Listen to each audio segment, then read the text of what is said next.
Okay, picture this. Hamish Macbeth, our familiar police constable from Lochdubh, a place known for its gentle pace, let's say. Right. Pretty quiet. Now, he's on a bus, leaving that behind for somewhere even more remote. Cnothan in Sutherland. Temporary duty. Temporary duty covering for Sergeant McGregor. And Hamish isn't exactly thrilled about this disruption. No, you get the sense he really values his routine in Lochdubh. And neither is his loyal, rather large yellow dog, Towser, who's right there beside him, looking, well, equally dubious. Huh, yeah. Even a small, kerfuffle with the bus driver seems to hint that this trip isn't starting smoothly. It feels like a bit of foreshadowing, doesn't it? Definitely. That disruption, that friction right at the start, it suggests Cnothan might not be a place where his usual approach just works. Exactly. And for this deep dive, we're looking at excerpts from MC Beaton's Death of an Outsider. Okay. So fiction is our source material. Yeah, so our sources are actually fiction, giving us this really fascinating, albeit imagined, glimpse into the inner workings of a small Highland community. We're seeing it through Hamish's eyes initially. And that's interesting. Using fiction, it Mhm. lets you explore, the social vibes, the atmosphere, maybe with more nuance than just facts sometimes allow. Right, you get those internal thoughts, the little glances, the things that paint a much richer picture of what's really going on underneath. The subtext. Precisely. So our aim today is really to get a feel for Cnothan as Hamish first experiences it. We want to spot those early signals, that things might not be quite as they seem. Those first hints of conflict, maybe? The seeds of the mystery. Exactly. What mysteries might this seemingly peaceful village be holding? Okay, let's step off that bus with him then. See what Cnothan's all about. Well, the bus ride itself gives us a pretty immediate taste of the local flavor. We meet the Cree sisters, Jessie and Nessie. From Lochdubh too, right? Yeah, also on their way. And their conversation. It's quite something. They're talking very seriously about the most humane way to trap a ferret that's been bothering their ducks. Okay. Humane ferret trapping. Where does this go? Well, Jessie actually says someone at the RSPCA told her to humanely club the wee bastard to death. Wow. Okay. That's quite a juxtaposition. Humane and clubbing. It really is. And it kind of highlights this, I don't know, maybe a disconnect. Or just a very practical, maybe unsettling local mindset. Yeah, it shows how local norms can be, well, specific and maybe a bit jarring to an outsider's ear. That contrast gives you a weird insight into their worldview, definitely. And then Jessie almost immediately suspects Hamish. She accuses him, quite loudly apparently, of being a poacher. A poacher, just like that. Just like that. Says the ferret's probably his. And this is before he's even gotten to Cnothan. It sets up this, immediate suspicion of outsiders. Even someone from the next village over, really. That quick judgment, based on nothing, it suggests maybe a community that's a bit insular, quick to categorize people. Seems that way. So the Curry sisters get off, and Hamish is thinking, even with the couple of murders he's dealt with back in Lochdubh, Cernostyn feels like a place where absolutely nothing ever happens. The ultimate quiet spot. But then he arrives, and the description is weirdly empty, like a barren sci-fi movie set.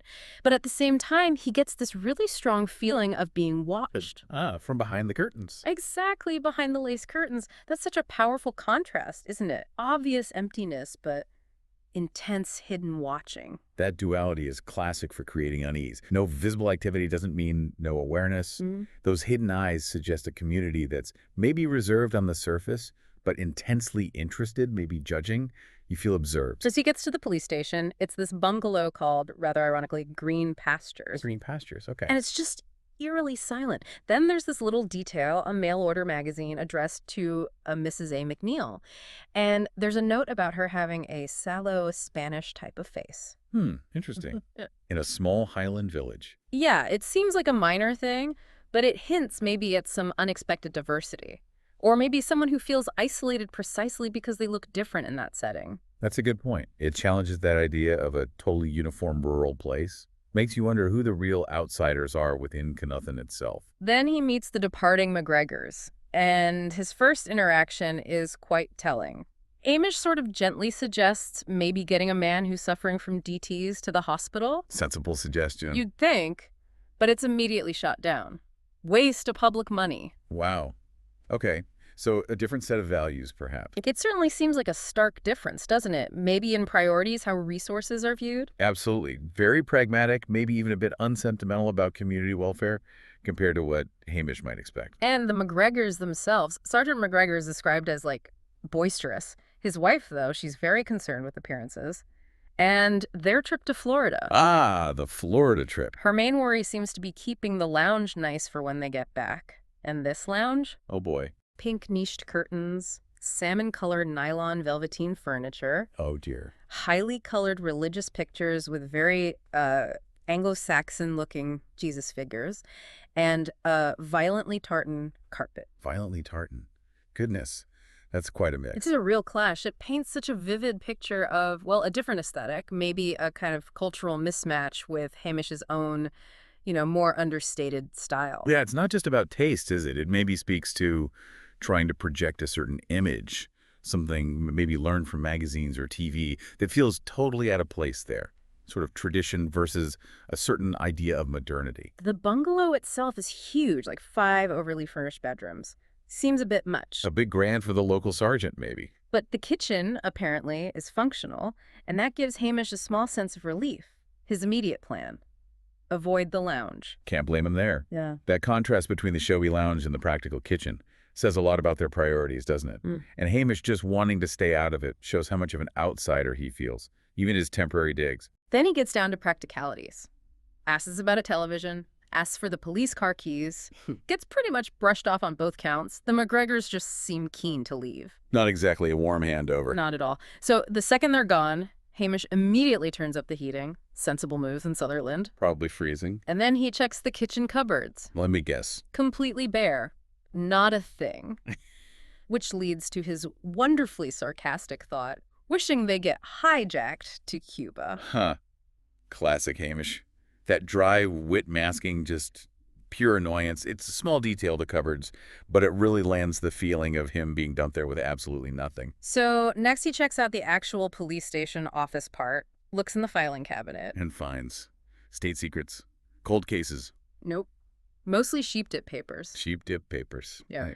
Kind of tells you what the main concern of law enforcement is around there, doesn't It it? really does. It's funny, but also points to the agricultural focus and what the police work probably involves day to day. Meanwhile, Towser's probably still investigating the empty cupboards, hoping for a miracle. Probably. So Hamish realizes he needs food, ventures out to the local shop. And the reception. Let me guess. More stairs. Yep. Described as both curious and unfriendly. He is clearly the outsider. It really hammers home that feeling of Cnothan being this tight-knit, maybe closed-off place. Even the new copper gets the suspicious treatment. He tries to rent a TV while he's out. Sensible. Needs some entertainment. Met with a flat refusal from a shopkeeper described as perpetually outraged. Perpetually outraged. Oh dear. Sounds like a welcoming place. Right. It seems like even getting basic stuff might be tricky if you're not considered properly local. Reinforces that idea of resistance to outsiders, maybe. Yeah, wary of anything new, maybe. Or just generally grumpy. His first sort of proper interaction is with Mrs. Struthers, the minister's wife. Okay, the manse. Pillar of the community. And she immediately starts questioning him quite pointedly about his church attendance, almost like an interrogation. Checking his credentials. Social and religious conformity being important, maybe. Seems like it, but Hamish is quick on his feet. He claims, probably untruthfully, to be a member of the Free Church. Smart move. Playing the game. Shows he understands the local dynamics pretty quickly. And then here's a weird turn. Mrs. Struthers suddenly offers to lend him their TV. A black and white one they won in a raffle. Whoa, okay. From interrogation to generous offer. That's sudden? It feels a bit surprising, yeah. Like, is it genuine Highland hospitality, or is there something else going on? An ulterior motive, maybe? You do wonder, don't you? That abrupt shift feels a little calculated. What's the angle? Well, Hamish doesn't question it too much. He uses his famous smile of singular sweetness, accepts, and bam, he's in the manse having tea and scones. Okay, so aligning with the minister's wife seems like a good strategy for him. Gets him inside, at least socially. And while he's there, he makes this observation quite shrewdly that incomers seem to be generally disliked in Cnothan. He's picking up the vibe quickly. Mrs. Struthers sort of cautiously agrees, and then she starts talking about one particular English incomer they really dislike, a Mr. Mainwaring. Here we go. The outsider everyone loves to hate. Seems like it. She calls him a know-all, and even shares details about him being controlling towards his wife. Apparently, disliking Mainwaring is like a unifying thing in Cnothan. That's fascinating. He immediately becomes this focal point, doesn't he? Someone the community defines itself against. And those details controlling know-all paint a pretty negative picture right away. So things are starting to get a bit more intriguing. Hamish spots a cottage with a sign, paintings for sale. Oh. A hint of an artistic side to Cnothan. Maybe something beyond the sheep dip and suspicion. Possibly a little glimpse of something different. But then the man himself arrives. Mr. Mainwaring shows up at the police station. Right on cue. The plot thickens. And his appearance is described tall, well-built, but with a primped mouth and longish brown hair. He immediately takes this condescending tone with Hamish. Of course he does. Makes a nasty remark about Towser, too. Something about feeding good butcher's meat to a spoilt mongrel. Charming. Clearly trying to establish dominance, put Hamish in his place. Totally. And then he threatens to report Hamish to his superiors already. Wow, straight to threats. He sounds like a real piece of work. Believes his own importance, clearly. Then he throws in these weird comments about MI.5 and witches. MI5. Witches. Yeah. In Cnothan. Okay, now it's getting properly strange. Almost conspiratorial. Hamish has this great sarcastic reaction, naturally. We learn Mainwarings actually lived there for 8 years. 8 years. Yeah. And he's still the disliked incomer. Apparently so. Even though he owns a house in Croft he inherited from a Scottish aunt. He says he moved there for fishing and hill walking. But maybe it's more about being a big fish in a small pond, given his attitude. That's kind of the feeling you get, yeah. His reasons seem a bit thin compared to his abrasive personality. It suggests maybe more complex, ego-driven motives. The fact he's still an outsider after 8 years, despite family ties, really shows how resistant this community might be. Deeply resistant. And the encounter ends with Mainwaring basically demanding results from Hamish by the next day, whatever that means. Results. Wow. Yeah. A clear power play. Oh. Setting himself up as someone Hamish has to answer to. It definitely sets the stage for conflict, doesn't it? Oh, absolutely. Yeah. That ultimatum makes him the obvious antagonist right from the start. Hamish's quiet posting is looking anything but. So let's recap those first impressions of Cnothan. Hamish arrives. It seems empty, but he feels watched. He meets some quirky characters. Definitely quirky. And unwelcoming, mostly. Experiences that culture clash, especially with the McGregor's Lounge, feels these undercurrents of tension. And then Mainwaring arrives like a bomb. Yeah, Mainwaring really stirs the pot immediately. The initial quiet is totally deceptive. You quickly see the odd personalities, the resistance to outsiders.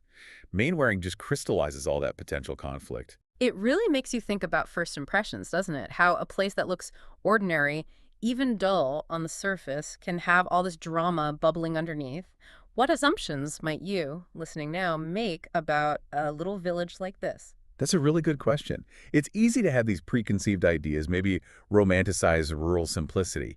But as we're seeing here, these places can be incredibly complex with their own rules, hierarchies, and, hidden conflicts. So thinking about all this, these initial encounters, the characters, Mainwaring, what kind of death of an outsider, as the title suggests, might be brewing in Cnothan? And what part is Hamish, our reluctant temporary policeman, going to end up playing in it all? It's certainly set things up intriguingly. It really has. The scene is definitely set. Hamish's arrival seems to have already discerned something in Cnothan, maybe in ways he hasn't even realized yet. Yeah. You definitely want to know what happens next in this deceptively quiet corner.